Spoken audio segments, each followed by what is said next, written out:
بسم الله الرحمن الرحيم اللهم صل على محمد وآل محمد وعجل فرجهم.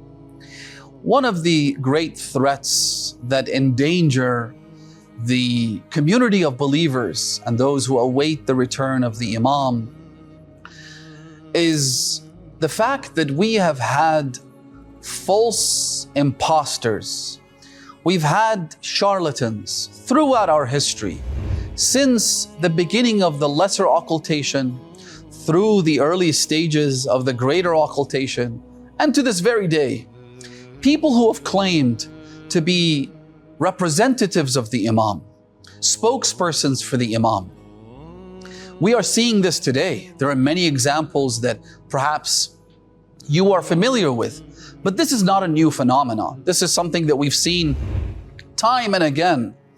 Al-Shaykh al-Tusi, 1,000 years ago, wrote a book by the name of Al-Ghayba, known as Ghaybat al-Tusi, the occultation, in which he has an entire chapter dedicated to these false claimants of representation of the 12th Imam.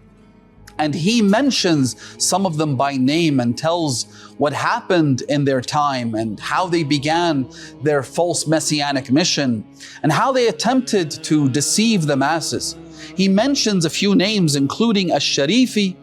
He says this was the first person who during the lesser occultation claimed to be a representative, a spokesperson for the 12th Imam. And he mentions al-Numayri as well as al-Husayn ibn Mansur al-Hallaj. Some of you might be familiar with al-Mansur al-Hallaj. He was a person who made such claims and ultimately said, I am God incarnate. He said, Laysa fi jubbati illa Allah. He was an imposter of the worst caliber who was eventually executed, not by the Shia, but by the government of the day for being too extremist and too outrageous in his false claims.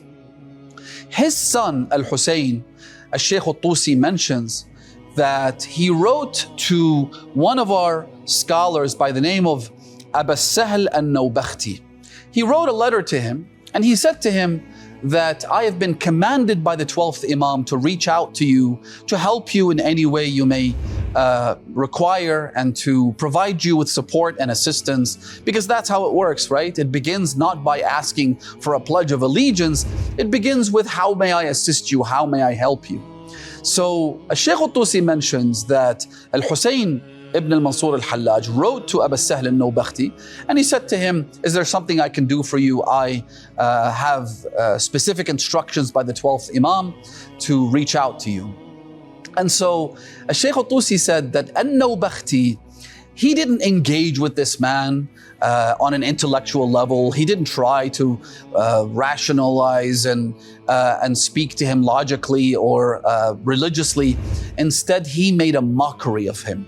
This is how the Shia responded to these false imposters. They made a mockery of them. They would send la'na upon them straight away. Shaykh al-Tusi mentions this. فَلَعَنَهُ الشِّيَعَةِ in the case of Al-Sharifi and Numayri. Al-Nawbakhti used a different tactic. He said to him, since you represent the Imam, I have a lot of gray hair in my beard and in my head. And so my wife, she looks at me and she realizes how old I've become. And so I've made a practice that every Friday I would dye my beard and I would dye my hair.